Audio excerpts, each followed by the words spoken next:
Al oeste de Arkham, las colinas se yerguen selváticas, y hay valles con profundos bosques en los cuales no ha resonado nunca el ruido de un hacha.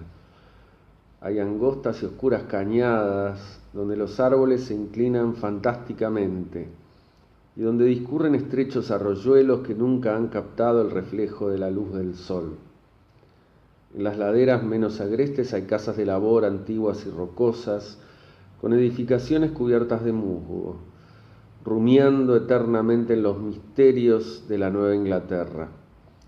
Pero todas ellas están ahora vacías, con las amplias chimeneas desmoronándose y las paredes pandeándose debajo de los techos a la holandesa. Así comienza El color que cayó del cielo, de H.P. Lovecraft. Texto que seleccionamos para trabajar estas nociones sobre lo fantástico de Tzvetan Todorov, ¿sí? Y también para ver algunos recursos concretamente, cómo se desarrollan en el texto para producir este efecto de lo fantástico, ¿no? Que Todorov un poco coloca entre lo insólito y lo maravilloso, ¿no? Lo insólito más cerca de una un primer desconcierto y luego con una interpretación que se trabaja lógicamente por las leyes del mundo, sea en el género policial, sea en un género más vinculado quizá a la ciencia ficción, ¿no? Lo cual es ese mundo con sus leyes explica racionalmente y lógicamente esto medio raro que nos produce desconcierto. Y por otro lado, en el otro extremo, lo maravilloso que tiene que ver con reglas de otra clase, ¿no? Que no son las que estamos acostumbrados en el mundo cotidiano, sino que tiene que ver con la existencia de personajes fantásticos, hadas, elfos, ¿no? Y toda esa serie de mitos, leyendas y demás relatos de carácter maravilloso, ¿no? En los que estos personajes pueden volar, pueden hacer cosas increíbles, ¿no? Para la lógica nuestra. Y lo fantástico en el medio, ¿no? Lo fantástico con esa ambigüedad que nos hace dudar de las leyes de la lógica, que tratamos de colocar de algún modo dentro de esas leyes, pero que no terminamos de dilucidar si es algo de otro mundo, ¿no? Como en el caso de acá del color este color que cayó del cielo, o es algo que se puede entender, digamos, con cierta coherencia, ¿no?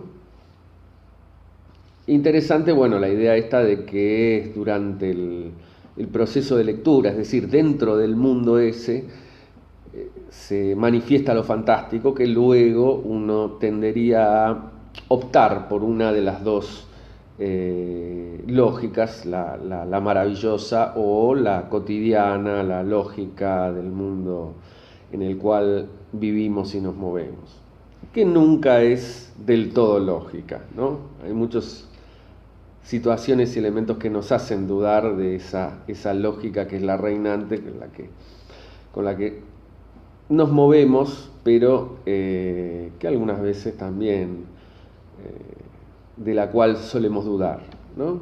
No siempre, pero algunas veces ocurre. Bueno, ¿cómo lograr esa ambigüedad? ¿Cómo lograr esa duda en el lector? Y acá Lovecraft es un maestro en ese sentido. Él muchas de sus narraciones las llevó más de lo fantástico al horror cósmico, una especie de horror místico, ¿no? Con presencias y dioses de otros mundos y otras épocas, ¿no?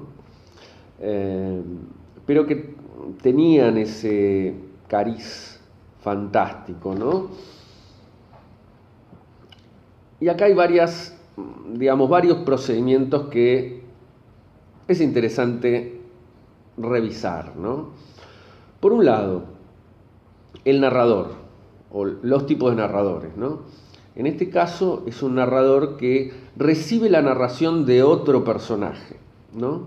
Es un narrador que empieza a describir, ¿no? Cuando llegué a las colinas y valles para acotar los terrenos destinados a la nueva alberca, la nueva pileta, me dijeron que el lugar estaba embrujado. Esto me dijeron en Arkham.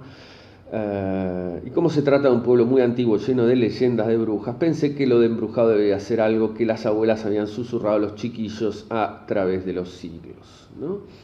Y luego se encuentra con el personaje que le va a contar la historia, que es Amni, que es el que la vivió, ¿no? El viejo Amni. Le hablé de ella al viejo Amni, formulándole algunas vagas preguntas acerca del distrito. Amni Pierce era un hombre más culto y más educado de lo que me habían dado a entender, y se mostró más comprensivo que cualquiera de los hombres con los cuales había hablado en Arkham, ¿no? Él es el que le va a contar la historia. Esto es importante, porque es una historia de segunda mano, entonces podemos dudar. El narrador se da el lujo de dudar de la historia, y este es un efecto que produce de identificación en el lector, ¿no? Borges hablaba mucho de esto, de cuenta, ¿no? Con tus narradores, cuenta la historia como si fuera, como si dudaras de esa historia, ¿no? Él hablaba de eso, ¿no? Contar como no teniendo todo claro, ¿no?